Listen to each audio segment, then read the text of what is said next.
देह, नेत्र और अंगदान के लिए जागरूकता फैलाने के उद्देश्य से काम कर रही दाधीची ने देह दान समिति 3-4 सितंबर को इस विषय पर एक सम्मेलन का आयोजन करेगी। संस्थान की सेवाओं के 25 साल पूरे होने के अवसर पर अंगदान के लिए जागरूकता फैलाने के उद्देश्य से समिति एक राष्ट्रव्यापी अभियान चलाएगी। इस मसले पर वीएचपी नेता आलोक कुमार ने A1 टीवी से बात करते हुए बताया कि ये बहुत जरूरी है कि लोगों को पता चलना चाहिए कि अंगदान कितना जरूरी है। आलोक कुमार से खास बातचीत की हमारी संवाददाता ज्योति सिंह ने।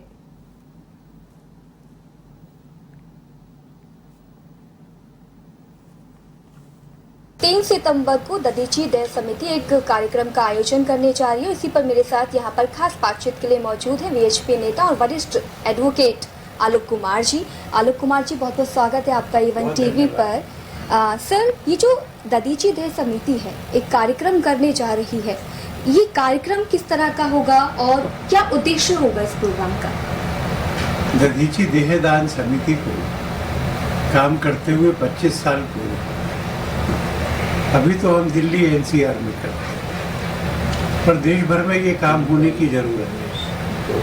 इसलिए हमने सोचा कि हम एक बार होस्ट करें। देश भर में देहदान और अंगदान के लिए जो लोग काम करते हैं, ऐसे 46 NGOs ने इसमें आना स्वीकार किया। डॉक्टर्स की जो अपेक्स एसोसिएशंस हैं, उनमें से भी 13 लोगों ने आना स्वीकार किया। स्वास्थ्य मंत्री, आयुष मंत्री और उनके बड़े ऑफिसर, हम सब लोग मिलकर के कल सारा दिन बैठे और इस बात का विचार करेंगे कि भारत में देहदान और अंगदान को बढ़ाने के लिए क्या करें। विचित्र आंकड़ा ये है कि स्पेन में 10 लाख मृत्यु होती हैं, तो उसमें से 34 लोगों का अंगदान होता है।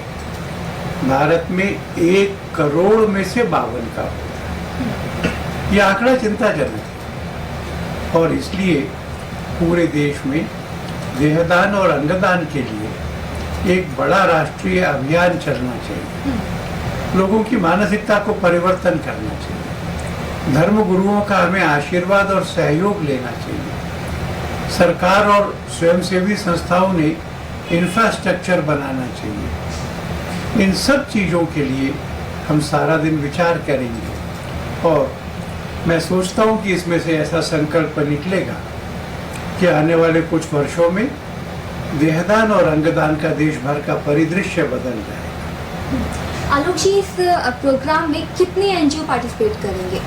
मैंने बताया 46 NGOs जो देहदान या अंगदान का काम करते हैं। डॉक्टर्स के 13 NGOs, इंडियन मेडिकल एसोसिएशन है, ट्रांसप्लांट सर्जन्स की एसोसिएशन है, एनाटॉमी की है, ब्लाइंडनेस से फाइट करने वाली एसोसिएशंस हैं, लीवर की है। ऐसे 13 संगठन, कुछ प्रमुख नेता और स्वास्थ्य मंत्रालय और आयुष मंत्रालय के मंत्री और उनके अधिकारी। आलोक जी, जैसे अभी आपने एक आंकड़ा बताया कि जो कि बहुत चिंताजनक है, ऐसे में कितना चैलेंजिंग होगा ये टारगेट, क्योंकि लोगों तक ये मैसेज भी पहुंचाना है कि जो डोनेट करना है, किस तरीके से डोनेट करिए अपने अंग को, तो ये मैसेज किस तरीके से पहुंचाएंगे और कितना चैलेंजिंग होगा ये चैलेंज कम होता जा रहा है। 6 वर्ष पहले 1 करोड़ में 12 लोग दान करते थे, अब 54 करते हैं। हम आगे तो बढ़ रहे हैं, पर गति कछुए की है। इस चुनौती को जो आप कह रही हैं, हमने स्वीकार किया और पूरे देश की साइनर्जी से, सब स्वयंसेवी संगठनों के सम्मिलित प्रयत्न से, सरकार के अपने काम करने से हम इस कछुए की चाल को खरगोश की चाल में बदलना चाहते हैं और हमें लगता है कि उसके लिए अब उपयुक्त समय है। इस कार्यक्रम में 4 तारीख को भारत के माननीय उपराष्ट्रपति भी आएंगे और इसलिए ये पूरे समाज और सरकार का सम्मिलित आंदोलन है और हम सबका साझा संकल्प है। हम भारत को निरामय बनाएंगे, माने कोई बीमार नहीं होगा, भारत स्वस्थ रहेगा, सबल रहेगा। आलोक जी, एक आखिरी सवाल आपसे लेना चाहूंगी। देश में भांति भांति के प्रकार के लोग रहते हैं। अब ऐसे में लोगों तक मैसेज तो पहुंचता है कि अंग को दान करना चाहिए मृत्यु के बाद, लेकिन अभी भी देश का एक समाज कहें या फिर एक वर्ग कहें, अभी भी ऐसा है जो अभी भी डरते हैं। उन लोगों तक पहुंचना कितना मुश्किल रहा अब तक और कितना मुश्किल रहेगा? हम लोगों को धर्म गुरुओं का बहुत सहारा, क्योंकि धार्मिक अंधविश्वास और रूढ़ियों का मुकाबला तो संतों के उपदेशों से होगा।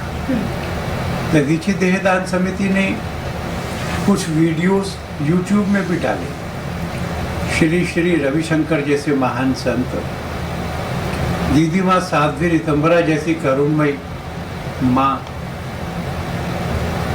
मुरारी बाबू विश्व के सबसे विख्यात कलाकारों में से, लोकेश मुनि, ऐसे बहुत सारे संतों ने कहा धर्म को प्रवाहमान रहना चाहिए। जब अंगदान की तकनीक नहीं थी तब ये विषय भी नहीं था। आज तकनीक है तो शमशान में जलने की बजाय विद्यार्थियों की शिक्षा के लिए या शरीर में प्रत्यारोपित होने के लिए दी, तो इससे तो केवल पुण्य मिल सकता है, इससे तो मोक्ष का द्वार खुल सकता है, और उनके ये कहने से अब समाज स्वीकार भी कर रहा है। धन्यवाद हमें वक्त देने के लिए। तो मेरे साथ यहाँ पर खास बातचीत के लिए जुड़े हुए थे वीएचपी नेता आलोक कुमार जी। कैमरा पर्सन रिहान के साथ ज्योति सिंह, A1 टीवी, दिल्ली।